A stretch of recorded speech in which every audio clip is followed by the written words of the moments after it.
Yale Podcast Network. Welcome to the Quadcast, a Yale Divinity School podcast series featuring expert insight and opinion on contemporary religious and political issues. In this episode, Yale alum Emily Judd interviews Professor Ken Minkema, who directs the Jonathan Edwards Center at Yale. Dr. Minkema talks about the legacy of Christian pastor Jonathan Edwards, who is regarded as North America's greatest theologian. There are over 1,000 of his sermons that have survived, and these are all sermons he wrote and delivered. Dr. Minkema corrects common misperceptions about Edwards' most famous sermon, Sinners in the Hands of an Angry God. Actually, the sermon isn't really about hell, is it? It's actually about the uncertainty of life. And Dr. Minkema talks about what prompted the first International Jonathan Edwards Conference at Yale. We saw, we really need to also recognize the international nature of Edwards' reach and the breadth of interest. Welcome, Dr. Minkema, to the podcast today. Thank you very much for inviting me. So Jonathan Edwards was a Yale-educated Protestant theologian who lived in America in the 18th century. What's so remarkable about Jonathan Edwards? His legacy has continued into the 21st century and has spread worldwide. Well, first of all, there's the extent of his output.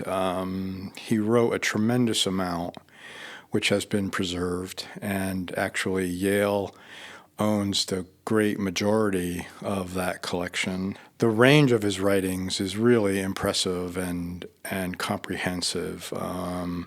It's all different genres. It covers many different topics in theology and philosophy and history. So are a lot of his, the material that you just mentioned, are they sermons that he preached or wrote or both? The sermon corpus itself, there are over 1,000 of his sermons that have survived, and these are all sermons he wrote and delivered. But then we also have all of his treatises, his philosophical notebooks, and other things that complement and supplement the sermons as well, that interact with them. So how does Jonathan Edwards, a New England theologian from 300 years ago, still speak to today's world? Well, I mentioned briefly that Edwards speaks to many different topics, and here's one area where I think that's especially important today. We usually think of Edwards as the preacher of, the angry God, and we're all sinners in the hands of that angry God. And we think of him as the quintessential fire and brimstone preacher from his involvement in the mid-18th century revivals known as the Great Awakening. However, hell and damnation were actually a lesser topic of interest and preaching to him than things like the beauty of God. He was interested in this category of beauty, God as beauty. In fact, he drove beauty to the center of his theology, quite unique for a Western theologian. As such, he's interested in aesthetics as well. He's interested in heaven. He preaches on heaven more than he does on hell. And you're organizing a massive Jonathan Edwards conference that's going to be held at Yale Divinity School this October. What's the mission of this event? And did it come about because of the supply or the demand? It came about mostly because of the arrival of the Andover materials, right? That was kind of the initial spark or catalyst for this. So it was, I believe, last year or the year before when Andover Newton joined with Yale, and so then all their sermons of his? All the sermons and notebooks and letters and personal writings and other things by Edwards, by members of his family too, by the way. It's quite an extensive thing. That kind of spurs, what should we do? We should do some sort of a celebratory or event, But then it kind of snowballed into other things in which we saw, we really need to also recognize the international nature of Edwards' reach and the breadth of interest. And so we kind of brought them all together. We're going to have exhibits with the manuscripts that will be at the Beinecke and at Yale Divinity School. But then we're going to bring in representatives of the various centers from around the world, from 4 continents, coming in, and then we'll supplement them with nationally known historians and internationally known religious leaders. Wow. So we're going to try to package it all up in one big swoop, if you will. 3-day event? 3 days. Wow. 3 days of nonstop events. Yeah, it should be it should be fun. It should be fun. So historians regard Jonathan Edwards as the major theologian of the First Great Awakening in America. Considering the religious decline of Christianity in America today, we can see it in the decreasing church attendance and other practices. What are the chances for another Great Awakening in America? Well, first of all, I think the question is rather perhaps North American and European centered, because my impression is that there is a Great Awakening going on in other parts of the world. South right? America, Africa. South America and the global South, right? Especially in charismatic and Pentecostal and related movements. So there's that, right? There is, first of all, I think a great movement going on, but also the nature of the First Great Awakening, as it's called, was that it was surprising, right? And it didn't come in the way that it was expected to come. And I suspect if there's another one, it's going to happen the same way. It's not something you can predict. It's not something you can control. And so without getting in the prediction game, I would say that we can probably count at least on the surprising and uncontrollable nature of such things when and if they do come. So, Jonathan Edwards, and you mentioned this before, he preached over 1,000 sermons. Is that 1 or 2 a week? I mean, how often was he preaching? Well, in Edwards' tradition, and he's part of the Reformed and Puritan tradition coming out of Calvin and so forth. And in that tradition, in the congregational tradition, you would have 2 services on a Sunday, the morning and afternoon, and each service would require a sermon. And the sermons that Edwards preached, we calculate, usually were anywhere from 60 to 75 minutes each. Yeah.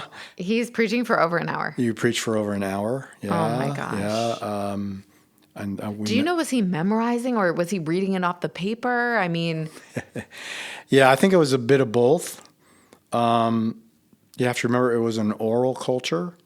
And so the ability to memorize and then relate, that was a little stronger back then. They weren't such a print and typographically grounded culture. Though that was beginning to change at that time, of course. So the act of writing out a sermon and then going back and reviewing, I think it was also a memorization. Did he have the whole Bible memorized? I think he basically had the whole King James version of the Bible memorized, if not entirety, then most of it.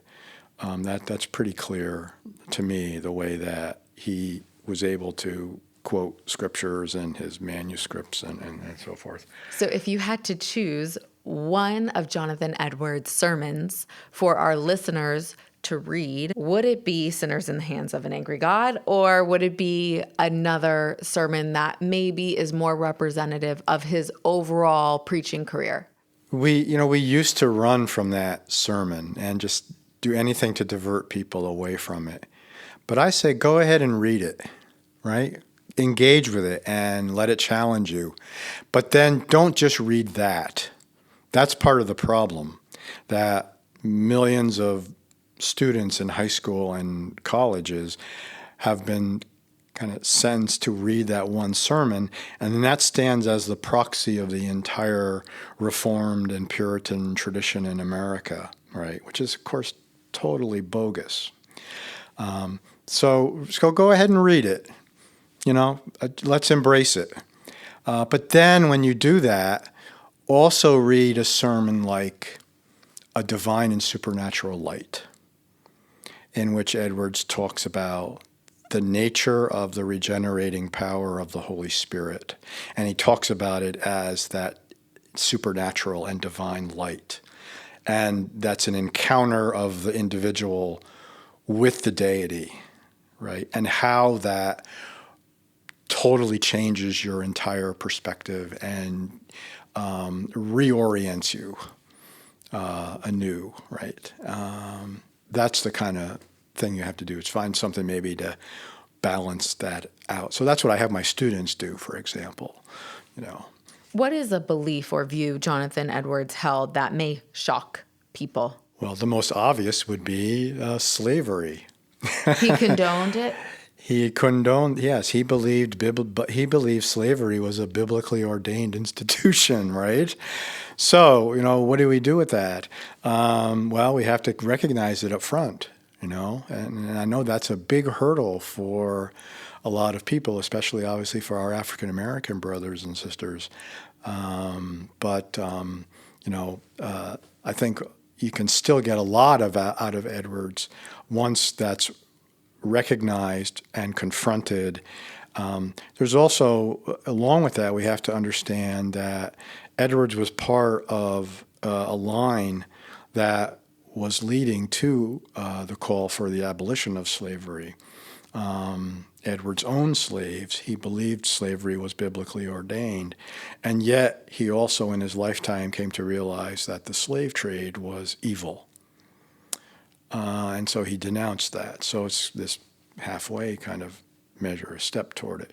It was his immediate followers, actually, his own son, Jonathan Edwards Jr., his student, Samuel Hopkins, who actually became the first people in pre-revolutionary America, beside the Quakers, to call for the immediate abolition of slavery. And they did that as a result of their use of Jonathan Edwards' ethical thought. So they kind of retailored.